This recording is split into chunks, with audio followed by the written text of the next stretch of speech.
Retorno. Somente depois de ter andado por terras estranhas é que pude reconhecer a beleza de minha morada. A ausência mensura o tamanho do local perdido. Evidencia o que antes estava oculto por força do costume. Olhei minha mãe como se fosse a primeira vez. Olhei como se eu voltasse a ser criança pequena, a descobrir-lhe as feições tão maternas. Abri o portão principal como quem abria um cofre que resguardava valores incomensuráveis. As vozes de todos os dias estavam reinauguradas.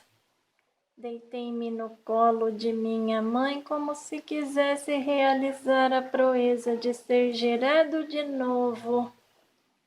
Suas mãos sobre os meus cabelos pareciam devolver-me a mim mesmo. Mãos com poder de sutura existencial. Era como se o gesto possuísse voz, capaz de me dizer: dorme, meu filho, porque enquanto você dormir, eu lhe farei de novo. Dorme, meu filho, dorme.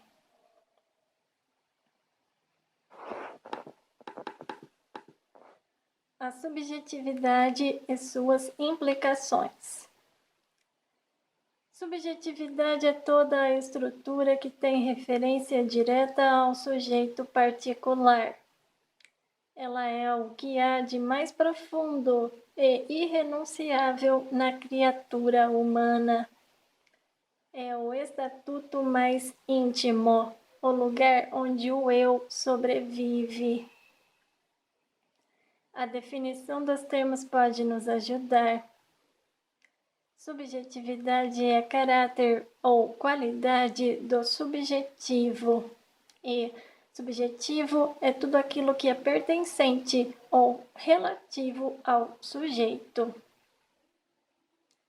De acordo com as regras gramaticais, o sujeito é o ser que realiza a ação do verbo.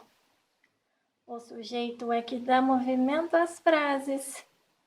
Interessante. Sempre que age, o sujeito age a partir de seu mundo, de sua história pessoal, de seus valores, limites, possibilidades. Sua ação é sempre carregada de história, motivos, razões. A subjetividade é o contexto que engloba todas estas particularidades imanentes à condição de ser sujeito. E é muito mais. Ser sujeito extrapola os limites da corporeidade, que age, movimenta e cria fatos. Um sujeito é um mosaico de desejos, temores, paixões, sentimentos, angústias, sentidos, mistérios. Realidades que são universais, mas que acontecem de maneira muito particular em cada um de nós. Por isso, a subjetividade possui um caráter sacral, pois confere ao sujeito a possibilidade de estar no mundo de maneira única e irrenunciável. Um objeto, por exemplo, pode ser repetido, mas um sujeito nunca. Um objeto pode ser manuseado e ocasionalmente dispensado como peça que perdeu a utilidade, mas um sujeito não. A sua subjetividade o diferencia no mundo e o coloca como valor a ser respeitado. Veja bem, a vida é sempre plural e singular. Viver é experimentar constantemente a dinâmica desses dois lugares. Quando somos plurais, só o podemos ser se estivermos na posse de nossa singularidade.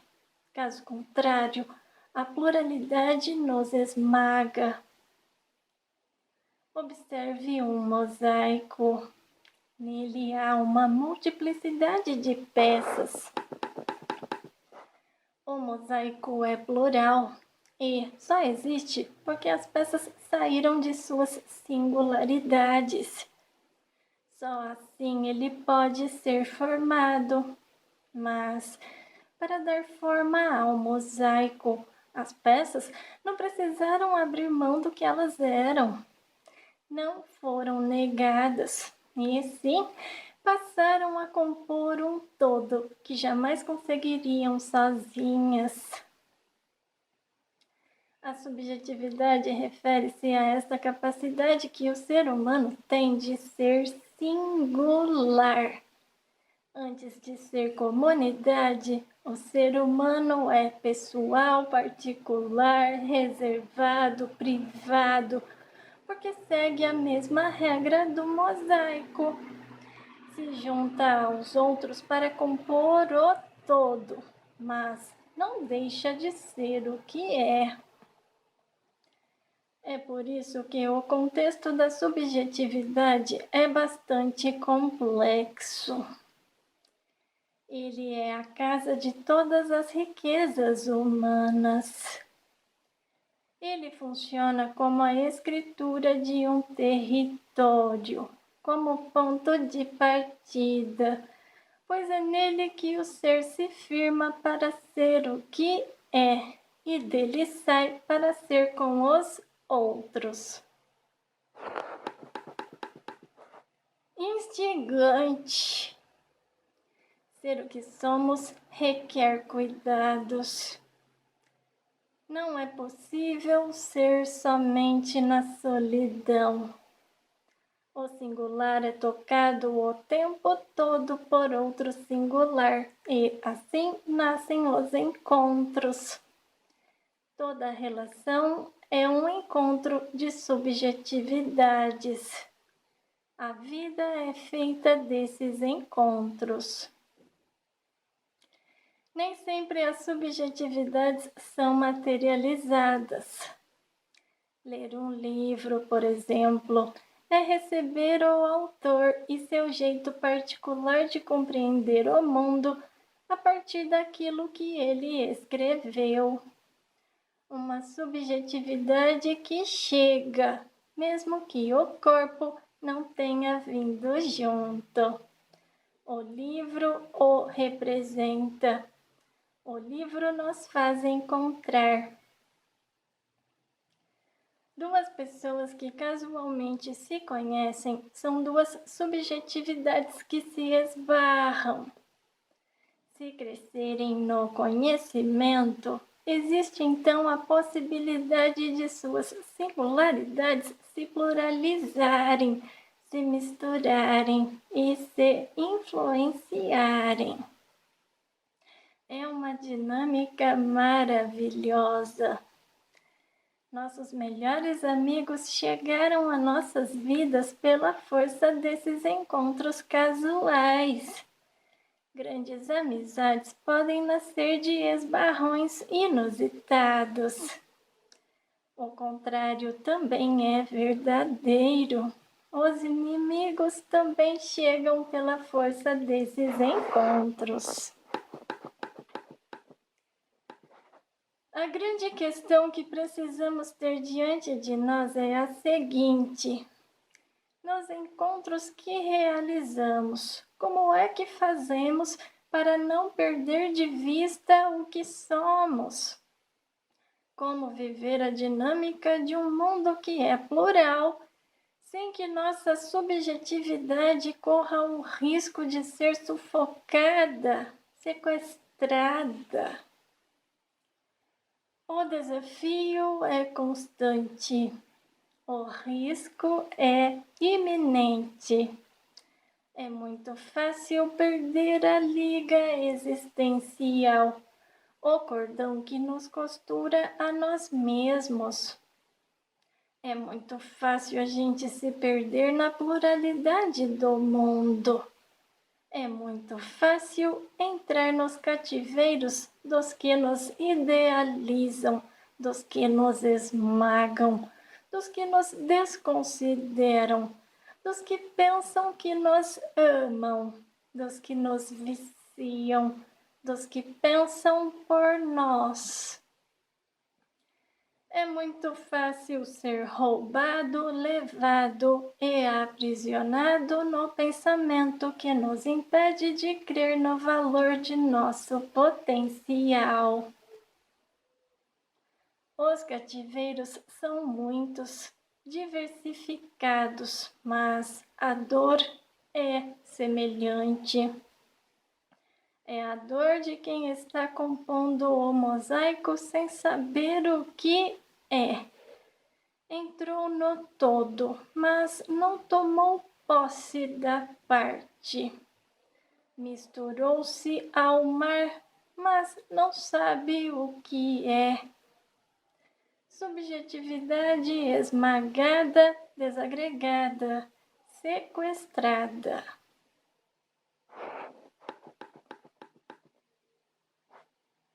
O sequestro da subjetividade. O sequestro do corpo refere-se primeiramente ao aprisionamento material da pessoa. É o corpo que é aprisionado. E o corpo é matéria, é concreto, manuseável. O primeiro passo, portanto, é a condução violenta do corpo para o cativeiro, lugar também material.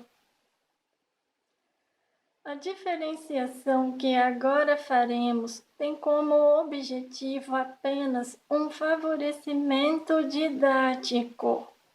Tratar do sequestro da subjetividade na comparação com o sequestro do corpo não significa que estamos fazendo uma ruptura entre a materialidade do ser humano e sua subjetividade.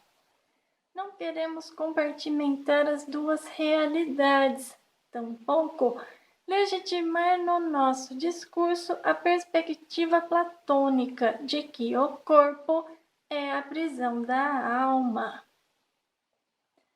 Sabemos que com o aprisionamento do corpo, toda a subjetividade sofre também.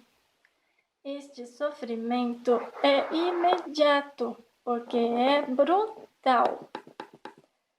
É o corpo que é roubado, levado de seu lugar e seus significados.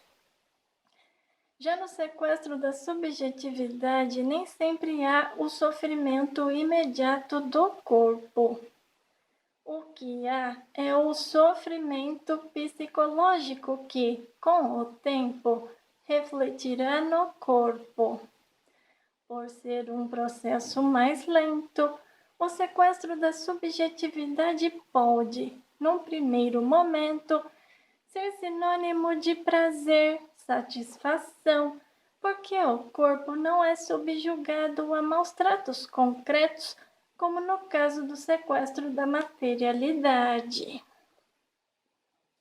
Há casos de sequestro da subjetividade que desembocam em violências físicas também, mas tais violências não fazem parte do processo inicial, porque o sequestrador não poderá seduzir sua vítima pela força da violência. Ao contrário, inicialmente será dócil, cortês, gentil e usará de todas as artimanhas para que a sedução seja bem-sucedida. Outro aspecto também interessante a ser lembrado é que, em alguns casos de aprisionamento do corpo, a subjetividade consegue ser preservada livre. É o caso de pessoas que, mesmo encarceradas em celas de prisões, ainda continuam no exercício de sua liberdade. Tudo depende da capacidade que o ser humano tem de manter-se na posse de si, mesmo quando tudo parece contrário. Recordo-me de uma cena belíssima do filme Um Sonho de Liberdade, quando o personagem principal é submetido ao sofrimento da solitária. Um mês depois, ao sair do terrível castigo que lhe foi imposto, alguém o interroga de como foi possível suportar todo aquele tempo de silêncio e solidão. Curiosamente, ele respondeu que ouvia música o tempo todo e que isso ajudou o tempo a passar. Indignado, aquele que o questionara recorda que na solitária não há aparelho de som e o personagem sabiamente conclui que não precisava de aparelhos de som para ouvir músicas, pois elas já estavam dentro dele. Outro exemplo interessante e que também está no mesmo filme é a história do velho que cuidava dos livros no presídio. Este velho, alguns dias depois de alcançar a liberdade, enforcou-se. Durante toda a sua vida, ele foi prisioneiro e, ao se tornar livre, descobriu que não saberia viver longe das grades. Ele não aprendeu a ser livre e, por isso, resolveu morrer depois de perder o direito de ficar na prisão. Há prisões que são mais que paredes e celas.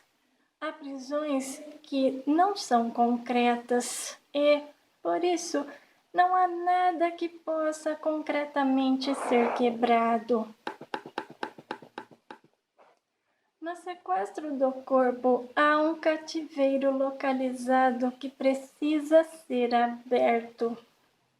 Já no sequestro da subjetividade, os cativeiros não possuem localização para que possamos chegar pela força de nossos pés. Trata-se de uma prisão mais sutil, mas nem por isso menos cruel. É importante termos claro que o sequestro do corpo é uma realidade menos comum, mas o sequestro da subjetividade é um fenômeno que a todo momento acontece em nosso meio, ou porque estamos presenciando alguém sendo levado de si, ou porque estamos sequestrando, ou sendo sequestrados. O que podemos perceber é que a estrutura social em que estamos situados é fortemente marcada pelas relações que sequestram. É sequestro da subjetividade tudo aquilo que nos priva de nós mesmos. Até mesmo nas pequenas realidades, as mais simples, há sempre o risco de que estejamos abrindo mão de nossos valores em detrimento da vontade de sequestradores que em nada estão comprometidos com nossa realização humana. É sequestro da subjetividade todo o processo que neutraliza e impede o ser humano de conhecer-se, passando a assumir uma postura ditada por outros. É sequestro da subjetividade a projeção da vida humana em metas inalcançáveis, costurada à mentalidade de que as pessoas são perfeitas e que há sempre um final feliz reservado, pronto para chover do céu sobre nossas cabeças. Mas É também sequestro da subjetividade a projeção da vida humana a partir de metas rasas, em que a mediocridade é a regra a ser considerada e o pessimismo antropológico é a consequência. É sequestro da subjetividade a redução da experiência religiosa ao horizonte histórico, dissociado de uma esperança que extrapole a experiência do tempo, assim como também é sequestro da subjetividade a experiência religiosa que esquece o cheiro humano da dor, da desesperança e que se limita a promessas de um céu futuro, sem implicações históricas. É sequestro da subjetividade cada vez que o coletivo prevalece sobre o particular, massacrando-o em vez de incorporá-lo como parte irrenunciável. Mas é também sequestro da subjetividade cada vez que o sujeito é valorizado em detrimento de uma multidão que perde a voz para que ele possa gritar sozinho. É sequestro da subjetividade quando alguém, no exercício de imaginar, projeta o outro como personagem e, com ele, estabelece uma relação baseada na falsidade que despersonaliza e aprisiona. Jura a promessa de um amor eterno que se desdobra em cruel forma de prisão. É sequestro da subjetividade toda relação de trabalho que seja marcada pelo desrespeito à dignidade do trabalhador, forçando-o a se tornar mero mecanismo de produção, desconsiderando sua condição de ser humano que merece descanso e remuneração justa. É sequestro da subjetividade cada vez que, no processo educacional, as crianças são submetidas à pedagogia do medo e o aprendizado se torna um fardo, deixa de ser um desejo. É sequestro da subjetividade cada vez que o sujeito é desconsiderado como organismo vivo, colocado na condição de mecanismo, objeto manuseável.